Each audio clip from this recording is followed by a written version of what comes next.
This program was first broadcast on Canterbury's access media station, Plains FM, and was made with the assistance of New Zealand On Air. It's time for Emergence News on Plains FM 96.9, citizen-made radio.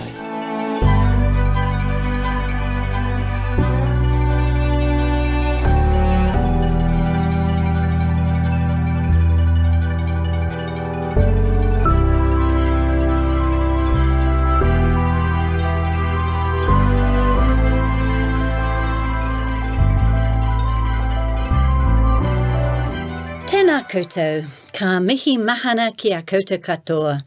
We welcome you with warm greetings wherever you are in the world. I'd like to say a special shout out to our fellow co-workers in Holland, who recently contacted us to say how much they enjoy our programme. Kia kaha tātou, may we all continue to stay strong in the work and keep on keeping on. For any new listeners, we are the Emergence News team, coming to you via Plains FM Community Access Radio, which gives voice to the people of Ōtautahi, Christchurch. We are situated in the South Island of Aotearoa, New Zealand. Here in Aotearoa, land of the long white cloud, we recently celebrated Te Wiki o Te Reo, which is a celebration of the Māori language, the indigenous language of this land, and one of our 3 official languages, along with English and Sign Language.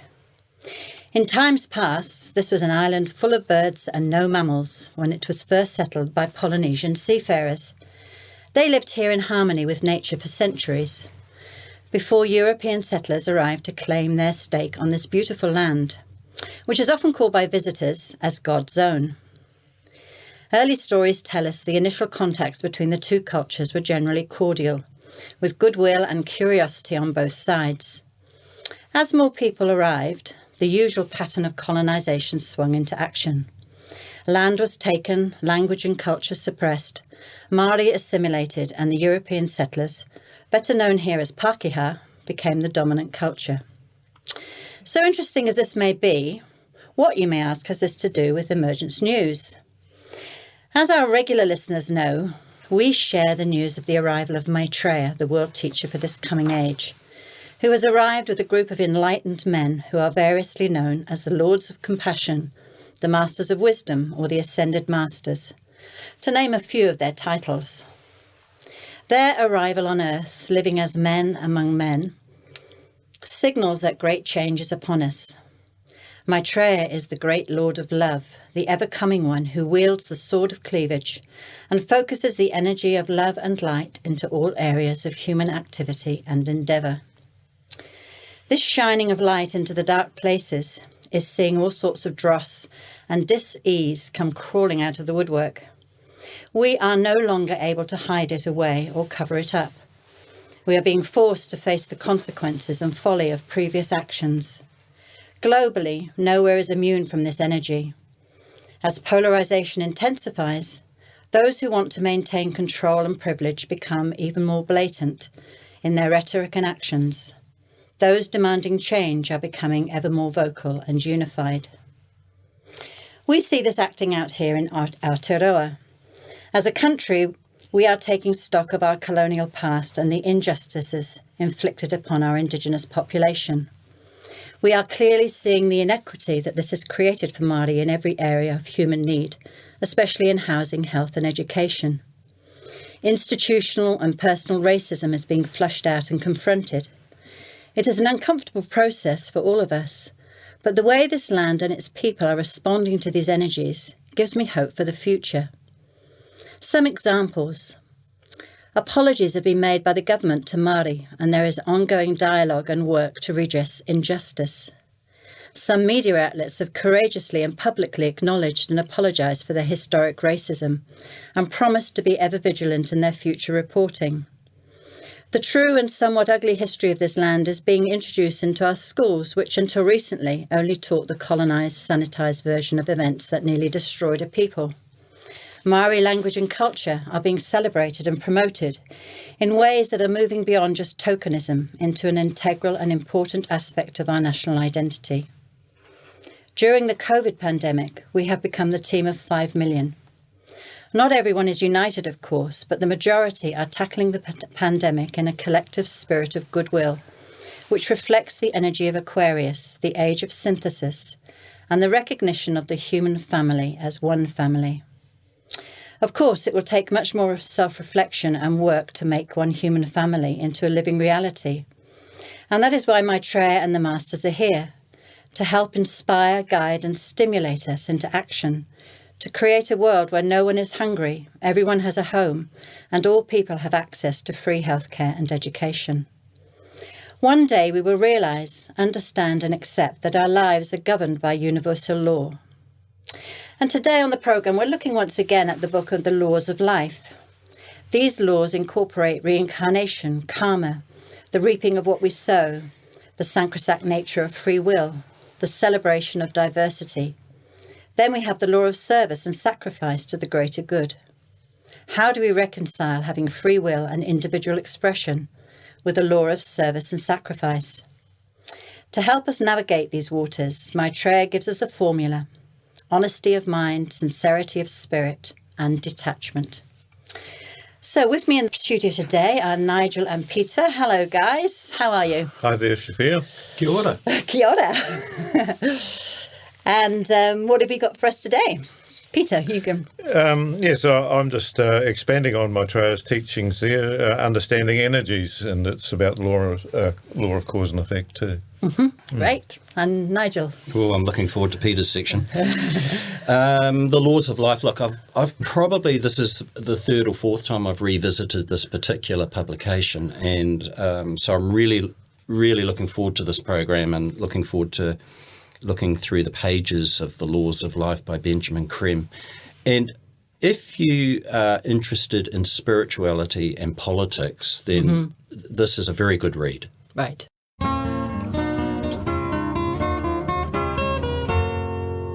Okay, Peter, so I think you're going next. Thank you, Shafia.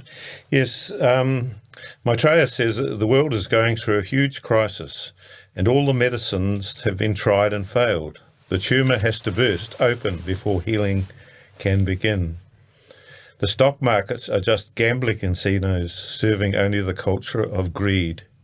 Even the United Nations is being forced to serve the interests of the strong and greedy. Only charitable institutions like Oxfam are caring for the weak and needy. Governments are too caught in killing and destruction. Scientists have become like witches, brewing up new creatures through genetic experiments to make money. Well, we've seen a bit of that around the place, I think, too.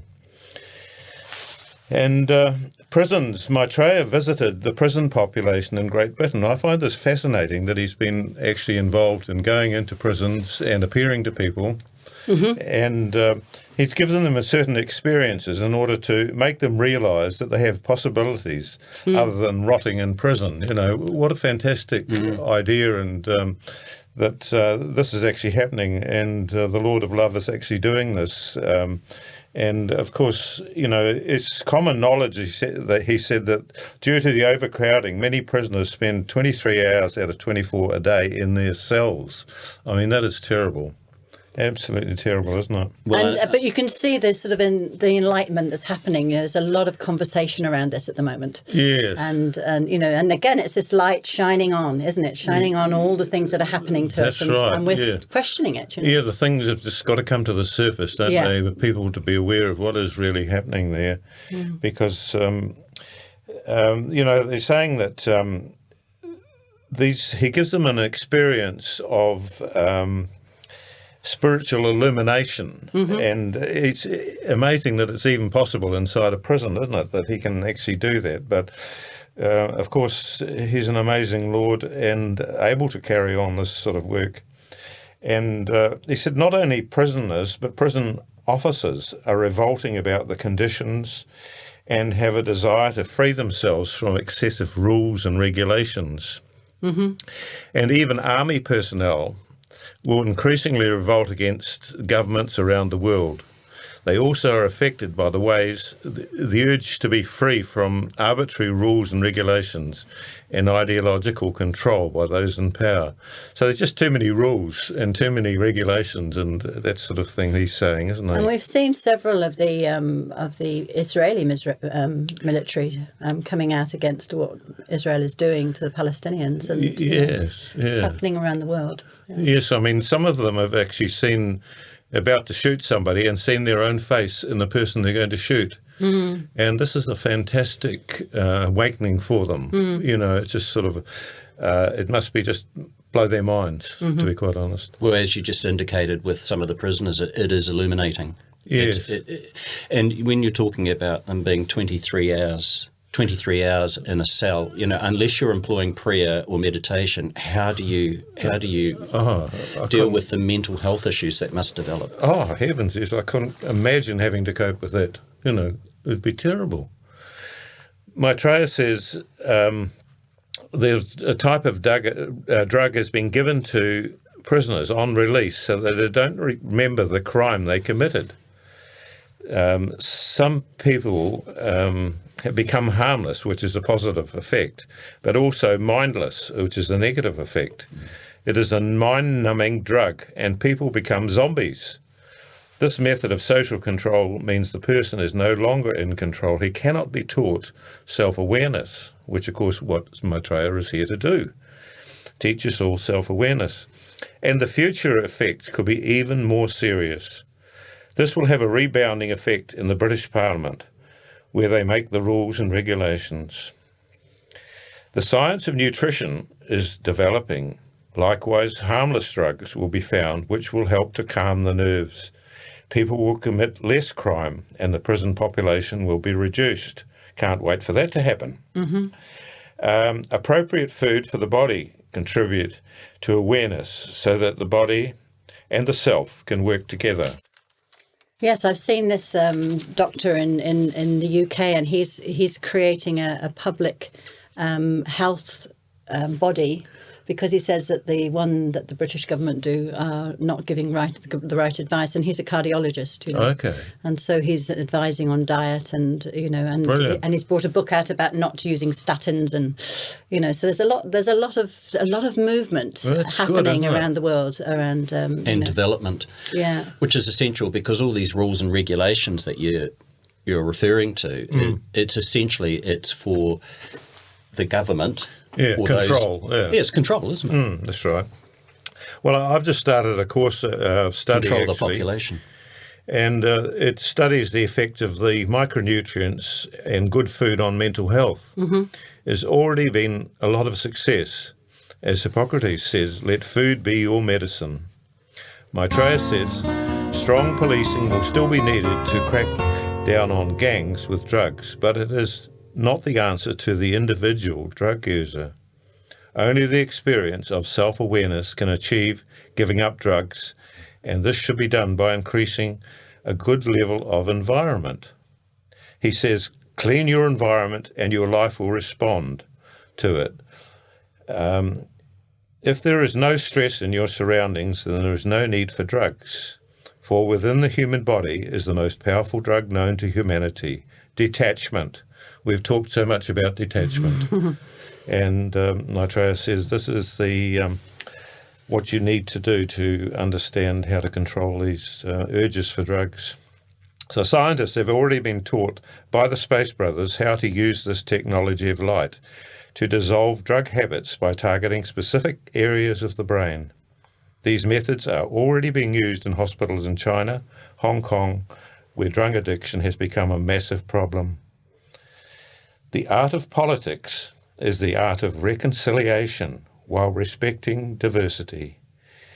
Political leaders, gurus, and spiritual leaders face ill health and sickness if they don't respect the realities of life. No one has the right to control the lives of others. So that's Maitreya's word on that drug problem. And I think Portugal is an amazing sort of example of the world of how they've decriminalised the whole drug use, and they found that the drug use has gone down. Right. They're giving people homes, looking after their sort of, Yes. all Maitreya's priorities. The environment, The environment and, nutrition and things, and it's helping a lot. We need his input. Yes, we do. Definitely. We do, definitely, yeah. This is the Emergence News on Plains FM. For more information, go to shareinternational.org. Thank you, Peter. Thank you, Shafia. Maitreya's teachings, the laws of life. Well, as I indicated earlier, if you are interested in spirituality and politics, then you will love this book. There are 3 Maitreya quotes from this publication that rang a ring of truth for me while I was preparing for this program. So I'm going to mention those through my contribution. And if you ponder on these quotes, they inspire hope. Here's the first one. This is Maitreya's quote, "If you take 2 steps, I take 4 steps ahead of you. You cannot destroy the Lord's creation." I pondered on that for a couple of days, and it just teaches you humility. Yeah. If you ponder on that one. So there is so much political commentary in this book throughout the 1990s, discussing the sacredness of nations, individual identity, German reunification, the disintegration in America and the Soviet Union, and how to govern the people, the Mandela consensus effect, awareness among the people, and the growing realization that politicians must begin to respect the will of the people. Here's some examples, and this is one of the best examples, is India. Self-realization. People will realize that there is no difference between Rama, Krishna, and Allah. If a temple is built next to a mosque, that is not undivine. No, not Isn't at it all. beautiful? Yes. Yeah. You've got to remember this book was written in the early 1990s. Yes. Listen, as I go through these examples, it's so prophetic. Yes. It's staggering. Yeah. China, radical changes within the government will take place due to the growing demands and awareness of the Chinese people. It's a great bear that's just woken up, China, and has been for 25 years. Oh, that's Yes, right. definitely.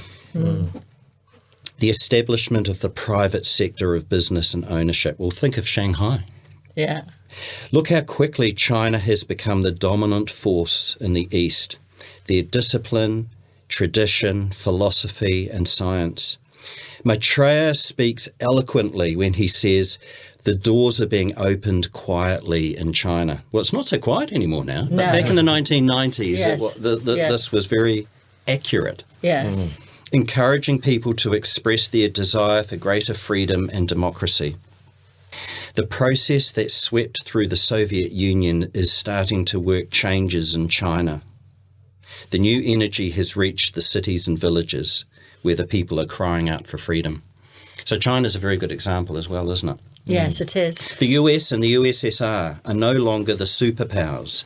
In Africa, India, Pakistan, and Japan, people have been awakened. They now demand their rights. Who is the new superpower? The people. Definitely. You see, there's been a lot of activity, hasn't there, around these places? Globally, and we've given examples of that over the years on this program, over and over again. The power of the people. That's right. It's Mm. a the next superpower, isn't it? exactly. And we don't often see it so much in the media, do we? Really, we could seeing it through social media, but not sort of through the mainstream media. They don't often report it so much. But Increasingly, it is affecting political decision and conversation, though, at ground roots right through to community and central government. yeah, Socialism and capitalism will converge. And we've touched on this in the past, haven't we? Power politics is giving way to the politics of food, shelter and protection. That will please Maitreya. yes, This will spread the world over. Socialism and capitalism will converge. Commercialisation and its destructive competitiveness are fast coming to an end. all projects, this is interesting, Cream writes, all projects with only profit in mind are doomed. Another example, education. The educational systems are also changing. Parents are being brought into the educational system. Homeschooling's an obvious example. The local authority will not decide everything. Remember, this was written in 1991. Here in New Zealand, Aotearoa, for example, school boards of trustees consist of between 3 and 7 elected members who are parents, plus the principal and a teacher. And of course, at high school level, secondary school, a student representative is included as well. But here's the interesting bit. Each trustee has an equal voice, an equal vote, and equal accountability. And this was established following the Education Act in New Zealand in 1989. According to Maitreya, despite the turmoil, what is happening around the world is for the good of humanity. That has to give you hope. Yes. Yes, I see hope everywhere. We've got to cling on to that. Yeah. That's right. We've got to see beyond the riots, don't we? See the goodness coming out. Yes, we've got to look for the goodness that is coming out of all this. And you know, when people are sort of like, you know, when you see like what's happening, 'cause I'm obviously interested in the UK politics. I mean, the government there is really right wing and is going more and more that way, but it's actually highlighting what's not working. And so, you know, there's more sort of, you know, it's stimulating, you know, the response to it, and people are sort of coming out, and you know, so it has its purpose as well. You know? It does, and one of the results of that, Shafir, will be that politicians will look for guidance, and the will of the people will become the constitution of nations and countries.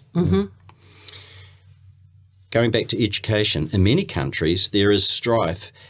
And why? Because representatives of different faiths disagree, and this creates crisis in our education systems. Law of cause and effect. Another example, spiritual leaders and church leaders, sort of on the theme of education as well. Back in 1988, Benjamin Creme wrote that the Pope will speak out now about the necessity for sharing the world's food and resources. And hasn't he been doing that? But now that was written in 1988. And of course, currently Pope Francis he's a good example, isn't he, of a church leader who is speaking on behalf of the people. Yes, definitely. And that's one of the things he's talked to businesses and he does. Told them that they need to share their, you know, share their wealth. And I don't know whether you noticed, but he talks with other spiritual leaders. Other church leaders. Yeah. He's in conversation with them constantly. Yes. Yeah, he's a collaborator. The Dalai Lama has spoken of compassion for each other being more important than belonging to a particular faith. Yeah, well, that's a step forward, isn't it? Religions would be horrified at that, but I mean, that's the way it's got to go. I couldn't agree more. Yes. Political and religious rigidities will dissolve. Remember, this was written in the early 1990s. New forms of government will arise across the globe. No one will be able to explain or comprehend fully this new sense of awareness, but will witness it and experience it. And Maitreya is so right when he says that. You won't be able to fully... It's like that now. Currently, we can't always fully comprehend what's going on, but you can feel it. Feel the change there. You can feel it and you experience it. Another example, the royal family in the UK. Many members of the royal family in Britain will begin to speak out on behalf of the people. The barriers to this approach will disappear overnight. How prophetic was that? The role of monarchies around the world will change. They will become more positively active. New temples dedicated to religions in the new age will be centres not just for religious faiths, but for the arts and sciences. These temples will be unique because they are the symbols of wisdom and knowledge sought by poets and scientists. These temples will unify diverse faiths. Old religious structures are cracking, and remember, Maitreya says, when something cracks, the essential remains. Shafir, you spoke of this earlier. New voice. Teaching the language of the heart. The language of the heart is where the Lord lives. Individuals and even nations you will find there is a difference in the tone of voice. Think of our Indigenous people reclaiming their language. This is the language of the heart. It's touching the heart, just as I say it. Yeah. The signs of Maitreya's presence in the world is continuing to increase. The signs will strengthen our faith and give us courage in order to take on together the restoration of the world. And I'll finish on that third quote that I promised. Maitreya says, I do not want you to believe in me. I want you to experience me. Doubts make a person weak.